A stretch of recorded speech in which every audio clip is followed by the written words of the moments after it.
उससे पहले एक बड़ी जानकारी अपने दर्शकों को दे देते हैं कि काउंटिंग से पहले अखिलेश यादव का एक बड़ा बयान आया है। चुनाव आयोग निष्पक्षता रखेगा, अखिलेश यादव ये कह रहे हैं। काउंटिंग सेंटर की निगरानी रखें, अपने कार्यकर्ताओं को ये आदेश दे रहे हैं अखिलेश यादव। तो देखिए, विपक्ष एक तरफ से ये जरूर आश्वस्त है अपनी जीत को लेकर, लेकिन अंदर खेमे में ये बात भी सबके मन में चल रही है कि कुछ ना कुछ बड़ा उलटफेर कर सकती है बीजेपी। और इसी से बचने के लिए अखिलेश यादव लगातार जब से चुनाव खत्म हुए हैं उसके बाद इस तरह की बयानबाजी दे रहे हैं कि हमें चुनाव आयोग पर भरोसा है। बाकायदा मिलने के लिए भी पहुंचे थे यहाँ पर इंडिया गठबंधन के जो तमाम दिग्गज थे, बड़े चेहरे, चुनाव आयोग से मुलाकात करने के लिए वो प्रतिनिधिमंडल पहुंचा था कि हमें निष्पक्ष तरीके से चुनावों की काउंटिंग चाहिए, जिस पर चुनाव आयोग ने आश्वस्त किया कि आप भरोसा रखिए। काउंटिंग सेंटर की अब निगरानी रखने की बात अखिलेश यादव अपने कार्यकर्ताओं से लगातार कर रहे हैं। मोहम्मद आजम साहब हमारे साथ बने हुए हैं, समाजवादी पार्टी के प्रवक्ता।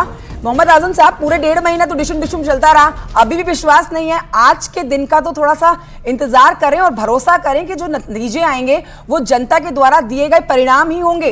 क्या चल रहा है समाजवादी पार्टी के मन में इस समय? बिल्कुल, समाजवादी पार्टी इंडिया गठबंधन सकारात्मक रूप से सोच रहा है और उम्मीद करता है कि जनता ने जो ईवीएम में कैद किया है वो समाजवादी पार्टी और इंडिया गठबंधन के हक में आएगा।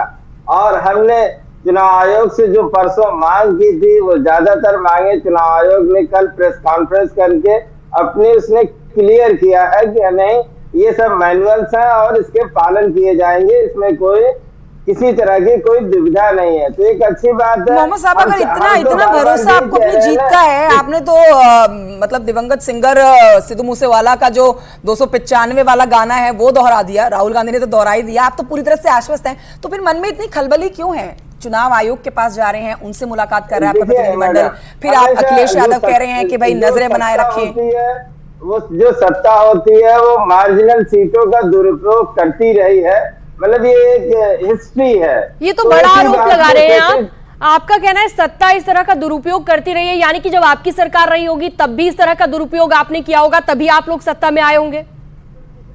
पिछले 10 सालों से सत्ता ना तो हम लोगों की है ना विपक्ष की है। 10 साल से पहले जब समाजवादी पार्टी की सरकार थी तो क्या उसने भी इसी तरह से दुरुपयोग किया था चुनाव आयोग का जीतने के लिए? किया होता तो भाजपा 72 सीटें उत्तर प्रदेश में ना जीतती यकीनन। लेकिन हम लोगों को बस आज के दिन कहना यह है कि चुनाव आयोग ने जो आश्वासन दिया है, हम उम्मीद करते हैं कि काउंटिंग निष्पक्ष होगी और जो भी फैसला आएगा वो समाजवादी पार्टी और इंडिया गठबंधन को स्वीकार होगा, उस पर कोई कमेंट नहीं। जनता का जो भी फैसला होगा वो स्वीकार होगा।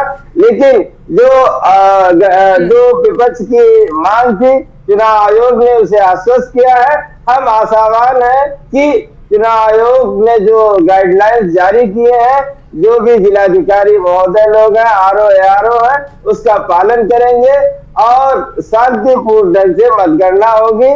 परिणाम हमारे हक में हो चाहे उनके हक में हो, वो स्वीकार्य है। ठीक है, लौटेंगे आपके पास। हमारे साथ स्टूडियो में ज्ञानेश श्रीवास्तव जी भी है, जल्दी से उनका भी एक रिएक्शन ले लेते हैं इसके ऊपर। आज के दिन की जो खलबली सबके मन में मची हुई है, रात भर नींद भी नहीं आई होगी। ज्ञानेश जी, क्या लग रहा है आपको आज के नतीजे? क्या एग्जिट पोल वाले तब्दील हो सकते हैं? मतलब अगर आप सर्वे पे नजर डालें तो एक सर्वे और एक चैनल का आप जो देखेंगे उसमें बीजेपी जो है, एनडीए जो है वो 400 छू रही है। मतलब सबसे पहला नारा प्रधानमंत्री नरेंद्र मोदी ने दिया था 400 पार का, जिसके बाद पीछे एक लंबी फहरिस्त जुड़ गई, सबने ये नारा देना शुरू कर दिया। बीच में हमने देखा कि ये नारा देना थोड़ा सा धीमा हो गया, फिर ये 5वें चरण के मतदान में ये स्वर फिर से ऊंचे उठने लग गए। तो क्या 400 पार का नारा सत्य होते हुए आपको नजर आ रहा है ज्ञानेश जी? आज देखिए, आज रिजल्ट डे है, इसका मतलब नई सरकार का गठन होगा। अब नई सरकार मोदी जी की होगी या विपक्ष की होगी, ये तय होना अभी बाकी है। दूसरी बात, सुबह 7 बजे से जो हम लोग चर्चा करते हैं तो 9-10 बजे तक बफर टाइम कहते हैं इसको।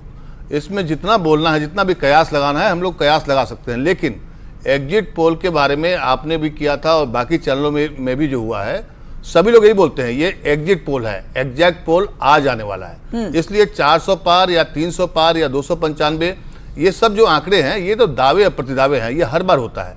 सबसे अच्छी बात क्या है कि लोकतंत्र में हर 5 साल के बाद आज का दिन पूरे देश की जनता के लिए बहुत इंपॉर्टेंट होता है और ये हम सब के लिए बहुत गर्व का बात है कि सरकार किसी की बने। देखिए, लोकतंत्र जिंदा रहे, ये बहुत इंपॉर्टेंट है और रही बात चुनाव आयोग के ऊपर उठते हुए सवाल के, तो देखिए जो भी सत्ता में रहती है, जो भी विपक्ष में रहता है, तो विपक्ष की पार्टियां जो हैं लगातार सिस्टम पर या सरकार की जितनी भी एजेंसियां हैं उस पर सवाल उठाते रहे हैं, कोई नई बात नहीं है। लेकिन हमें देखना होगा 9-10 बजे के बाद, क्योंकि देखिए इस बार क्या है, एग्जिट पोल आने के बाद भी विपक्ष के खेमे में भी कोई उत्साह की कमी नहीं देखी जा रही है। और दूसरी बात, कल बीजेपी के भी जो विनोद तावड़े जी हैं, उन्होंने भी साफ कहा कि नहीं, अभी हम कोई ऐसा प्रिपरेशन नहीं करेंगे, ऐसा कोई सेलिब्रेशन का कोई मामला नहीं है जब तक कि आंकड़े और रुझान नहीं आएंगे तब तक। इसका मतलब यह है कि फाइट तगड़ी है, लेकिन फाइट हम लोग बोलते हैं तगड़ी है, जनता तो अपना निर्णय सुना चुकी है। और मुझे लगता है 10 बजे के बाद देश और हम सब लोग जान जाएंगे, और हमें भी जानने का भी बड़ा उत्सुकता है कि आखिर नई सरकार किसकी होगी। बिल्कुल, एक बड़ी बात यह है कि 10 साल पहले जब बीजेपी सत्ता में आई थी तो देखिए प्रधानमंत्री नरेंद्र मोदी बिल्कुल एक अलग उनका हुलिया था, एक अलग शक्ल थी। 10 साल के बाद जाहिर तौर पर उम्र बढ़ गई, शरीर में भी बहुत सारी चीजें हैं जो बदलाव देखती हैं। अब आप इस बढ़ती उम्र में भी अगर रिकॉर्ड 206 रैलियां करें, मतलब रोड शो करें, तो वो बात वाकई में सोच से परे हो जाती है। स्टार प्रचारकों की लिस्ट में सबसे ऊपर नाम पीएम मोदी का, और पीएम मोदी ने देश की ऐसी कोई जगह नहीं छोड़ी जहां पर रोड शो ना किया हो, जहां पर उन्होंने जनता के बीच में जाके जनता का विश्वास जीतने की कोशिश, पुरजोर कोशिश ना की हो। तो चौधरी साहब, ये अपने आप में बहुत बड़ी बात है। आज नतीजे आएंगे तो मेहनत का ही परिणाम होगा, मतलब पक्ष विपक्ष, वाद विवाद और लड़ाई झगड़ा डिशुम डिशुम चलता ही रहेगा। राजनीति का तो आई थिंक दस्तूर ही यही है, लेकिन जो नतीजे आएंगे वो मेहनत का ही फल होगा, जिस भी पार्टी के खेमे में जाए, जिस भी पार्टी के पास जाए। देखिए, मैं शुरू करूंगा इस बात से कि 2014 का लोकसभा चुनाव 1984 के बाद 30 वर्षों के बाद एक पार्टी को स्पष्ट जनादेश मिला, वो नरेंद्र मोदी हैं, और 282 सीटें मिली। और नरेंद्र मोदी का सत्ता में आना ही एक बात नहीं है। यदि सैद्धांतिक रूप में देखें तो एक नई राजनीति की शुरुआत होती है, जिसे मैं कहता हूं कि पहले यह होता था कि लॉलीपॉप राजनीति होती थी। चैनल 24 आवर्स होता रहा है, जिस चैनल में हम सब रहे हैं वर्षों से, लेकिन राजनीति 24 आवर्स पहले नहीं था। लेकिन उस बात की शुरुआत नरेंद्र मोदी ने की, और उस रेस में विपक्ष 2014 के बाद से ही पिछड़ता गया। जब आदमी पिछड़ता है और जब उसको रेस में कंपीट नहीं कर पाता है तो किंतु परंतु का सहारा लेता है। दूसरी बात, जब 2019 में आता है तो एंटी इंकम्बेंसी होना चाहिए था, सीटें घटनी चाहिए थी। हुआ क्या? वोट बढ़े 7%, सीट बढ़े लगभग 20। क्या कहेंगे आप? तो कहने का मतलब है कि नरेंद्र मोदी ने भारत के राजनीति में एक नया पैराडाइम सेट किया है। नरेंद्र मोदी भले जब तक प्रधानमंत्री रहे, लेकिन यह पैराडाइम हमेशा याद रहेगा लोगों को। और आप जो कह रहे हैं, वजह क्या है वीरेंद्र जी इसके पीछे? आप बता रहे हैं कि इतना % वोट बढ़ा, एंटी इनकम्बेंसी होनी चाहिए थी, जो नहीं है। लेकिन सवाल यह है कि क्या वजह है 2014 में मोदी मैजिक पहले चला, उसके बाद 2019 में मोदी मैजिक बरकरार रहा, अब 2024 आ गया है। कहा जा रहा था कि 2019 तक ये चलेगा, लेकिन 2024 में फिर से वो मैजिक अभी भी बरकरार है। इसके पीछे क्या क्या आपको फैक्टर्स लगते हैं? क्या विपक्ष में कोई कमी रह गई, या फिर भारतीय जनता पार्टी ने खुद पर इतना काम किया और पीएम मोदी की ब्रांड पर इतना काम किया गया? जी देखिए, इसके 4 उत्तर हैं। 2014 में पहले बीजेपी का स्लोगन बना था, आप याद करेंगे, अब की बार भाजपा सरकार। लेकिन बाद में यह लगा कि भाजपा की जगह बिकेगा ज्यादा या अट्रैक्टिव होगा मोदी, तो बना क्या, अब की बार मोदी सरकार। 2019 में आ जाइए, 5 वर्ष के बाद, तब कहते हैं मोदी है तो मुमकिन है। अब आ जाइए, देखिए 370 पार, 400 पार, 50% पार। लेकिन सबसे बड़ी बात क्या है, मोदी की गारंटी। इसमें भी राहुल पिछड़ गए। जब मोदी ने गारंटी की शब्द का प्रयोग किया, उसके बाद वो काउंटर गारंटी लाते हैं। और जहां तक मोदी की खासियत का सवाल है, इसके भी 4 कारण हैं। पहला, देखिए, मोदी एक थ्योरी में बिलीव करता है कि जनता से सीधा संपर्क, महिलाओं का वोट 50%, यानी 140 का। नरेंद्र मोदी जी के विकसित भारत के विजन को मैं जानती हूं, तीसरी बार फिर मोदी सरकार। धन्यवाद। कितना मार्जिन का टारगेट है? अगर कुछ कहने का मतलब यह है मोदी ने डायरेक्ट डिलीवरी के द्वारा, लाभार्थी कितना है जानते हैं आप देश में? 80 करोड़। 80 करोड़ का माने क्या जानते हैं आप? डायरेक्ट अकाउंट है 50 करोड़, जिसका अकाउंट है बैंक में 5 पैसा भी जाता है तो सीधे उसके अकाउंट में जाता है। हर घर में अनाज जाता है 5 किलो, डायरेक्ट जाता है।